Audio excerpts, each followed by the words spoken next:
Welcome back.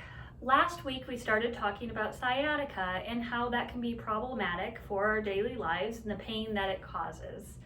Now, I mentioned last week that sciatica comes from a nerve that's being pinched or irritated and typically happens in your low back, right where you have the exit of the nerve root.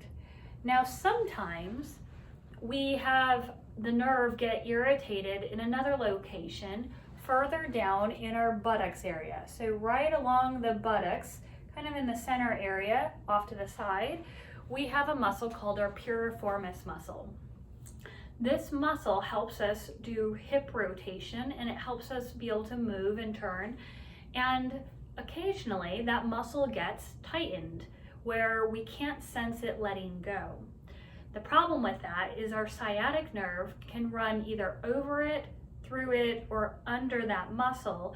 And so if that muscle tightens up, it can compress on the sciatic nerve and send symptoms down your legs.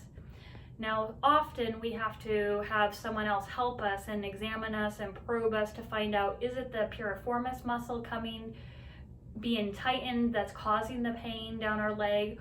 Or is it the low back? And sometimes it can be both areas that contribute to pain in our leg or numbness or tingling. It's good to have someone look at you to assess this, and they'll put you through motions and movements to help determine what is your problem. Now, how to fix that can be more complicated, because as I mentioned a little bit briefly last week, that the position of your low back, if you're hinging off of your low back, that can add compression to the nerves exiting this area. Now, a lot of times we have that compression there, and that can lead to our pelvis being off position.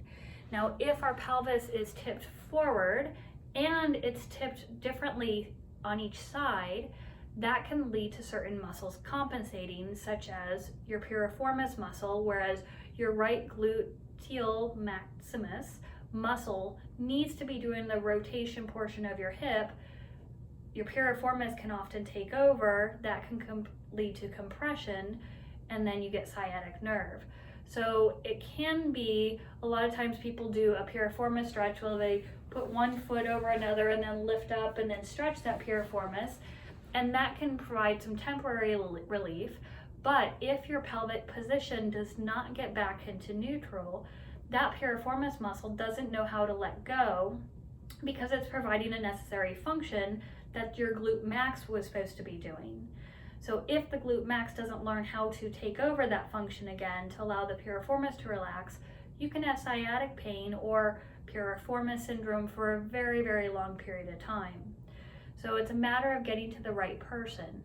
Now, where does breathing come into this? Well, if you learn how to change your breathing to relax your body, to allow your rib cage to go back into neutral and your pelvis to go into neutral, you can free up the muscles in your buttocks or your low back that cause some of those sciatic symptoms.